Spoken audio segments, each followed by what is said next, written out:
ఈ రోజే సబ్స్క్రైబ్ చేయండి, మీ ఫేవరెట్ షోస్ చూడండి. ఈ లక్ష్మిని ఎంతలా తొక్కాలని చూస్తే అంతలా ఎదిగిపోతుంది. దానివల్ల నేను నిర్మించిన నా సామ్రాజ్యంలో నేనే అనామకురాలనైపోతున్నాను. నాది అనుకున్న నా దానికోసం నేను ఎంతవరకైనా వెళ్తాను, ఎవ్వరినైనా అడ్డు తొలగించుకుంటాను. అలాంటిది ఈ విహారిని, ఈ లక్ష్మిని అడ్డు తొలగించుకోలేకపోతున్నాను. ఎలాగైనా ఏం చేసైనా మళ్ళీ నా రాజ్యం నాకు రావాలి. నాకు అడ్డుపడుతున్న వాళ్ళకి అడ్డుకట్ట వేసైనా నేను నా స్థానాన్ని ఆక్రమిస్తాను.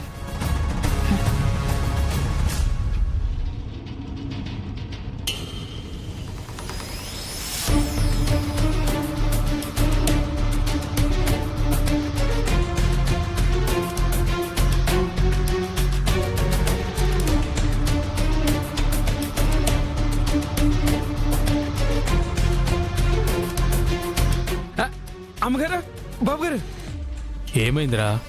మన విహార్ బాబు గురించి, లక్ష్మణ్ గురించి పేపర్లో పడింది.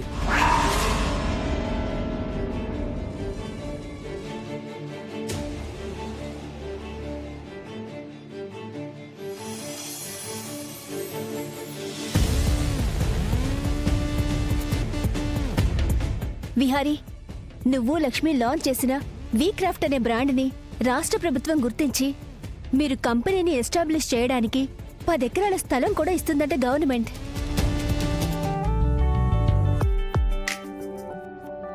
కంగ్రాట్స్ రా విహారీ.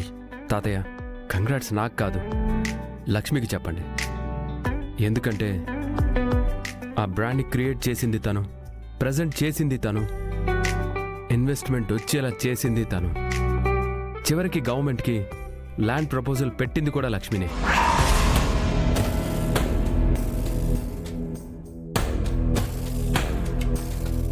ఏం చేసినా డబ్బులు పెట్టేది నువ్వే కదా. ఈ బ్రాండ్ క్లిక్ అయినా అవ్వకపోయినా నష్టాలొస్తే భరించాల్సింది నువ్వే కదా. ఈ ప్రాజెక్ట్లో నష్టాలనేవే రావు. ప్రాజెక్ట్ ఇంకా మొదలై పెట్టలేదు, నష్టాలు రావని ఎలా చెప్తున్నావు బావా? మా బ్రాండ్ మీద ఉన్న నమ్మకం.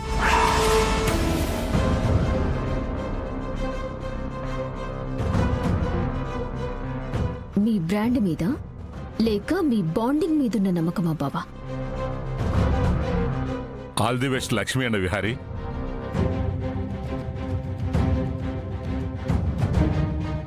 అంతా మంచి జరగాలి విహారీ. విహారీ, ఈ పని చేసుకునేది ఏదో చేసింది అని దానికి క్రెడిట్స్ ఇస్తావేంట్రా? నీ జీవితంలో పెళ్లి చేసుకుని భార్యగా సహస్రం వచ్చిన వేళ విశేషమే నీకు కలిసొచ్చి ఇంత మంచి కబురు తెలిసింది. అంటే నా కూతురు ఈ ఇంటి కోడలైన తర్వాత, నీ భార్యగా మారిన తర్వాత నీ అదృష్టం మారిపోయిందిరా. వాడి అదృష్టమేమో గాని లక్ష్మికి మాత్రం దురదృష్టమే.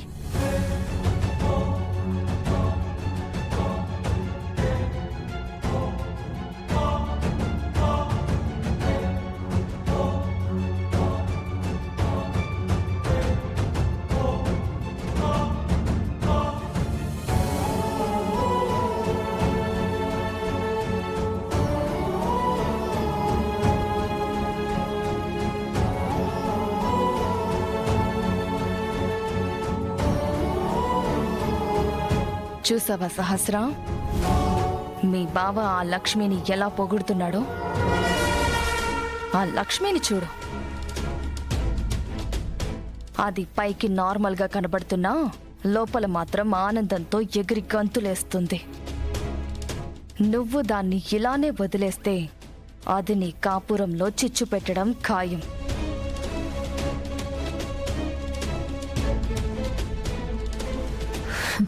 నీకు నిజం తెలీదు పిన్ని. దాని ప్లేస్ని కబ్జా చేసి మరీ వచ్చింది నేను. దాన్ని ఎలా కంట్రోల్ చేయాలో, ఎలా నా బావని సొంతం చేసుకోవాలో నాకు బాగా తెలుసు. ఏంటి అంత కామ్గా ఉన్నావు? నువ్వేదో ఒక స్టెప్ తీసుకో. లేకపోతే ఇంట్లో ఇల్లాలు ఆఫీసులో ప్రియురాలు పరిస్థితి నీకొస్తుంది. అలా ఏం జరగదు పిన్ని. నాన్న, జీవితంలో మొదటిసారి ఏం చేయాలో తెలియట్లేదు. ఎవరికి న్యాయం చేయాలో అర్థం కావట్లేదు. అమ్మకి ఇంట్లో గౌరవం దక్కిందని ఆనందించాలో, లక్ష్మికి తీరని అన్యాయం చేశానని బాధపడాలో, సహస్రతో జీవితాన్ని పంచుకోలేనని తెలిసి తన మెడలో తాళి కట్టినందుకు పశ్చాత్తాపడాలో తెలియని అయోమయ స్థితిలో ఉన్నాను.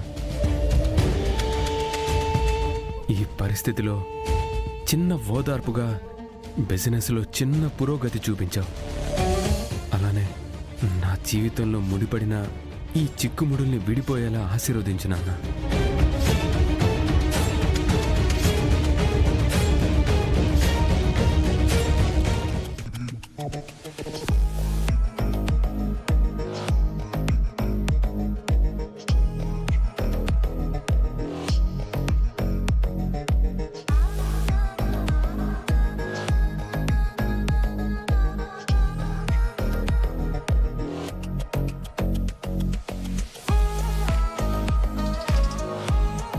ఏంటమ్మా అలా ఉన్నావు?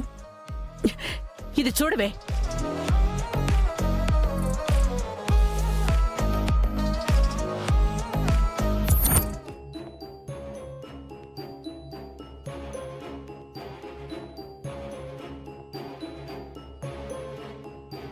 ఏమనిపిస్తోందా న్యూస్ చదివితే? దానికి బావ చాలా సీనిచ్చాడమ్మా. నాకేమనిపిస్తోందో తెలుసా? అది ఉండాల్సిన ప్లేస్లో నువ్వుండాలి అని. కానీ నువ్వేం చేస్తున్నావు? అది విహారి పక్కన ఆఫీస్లో సీఈఓ స్థాయి దాకా వెళ్ళింది అంటే నువ్వు ఇంట్లో కూర్చుని దాన్ని ఎలా ఆపాలని ఆలోచిస్తున్నావు. మన ఇంట్లో పని చేసుకునేది ఆ స్థాయికి వెళ్ళిందంటే ఏంటర్థం? అది మన ఇంట్లో పని చేసుకునేదని నువ్వనుకుంటున్నావు, కానీ వాళ్ళిద్దరి సంబంధం నీకు తెలీదమ్మా. ఏంటి ఆలోచిస్తున్నావు? నువ్వేం చేస్తావో తెలీదు. నీకు క్వాలిఫికేషన్ ఉంది, పెద్ద పెద్ద చదువులు చదివావు. అది చేస్తున్న ప్రాజెక్టులు నీ హ్యాండ్ ఓవర్కి రావాలి.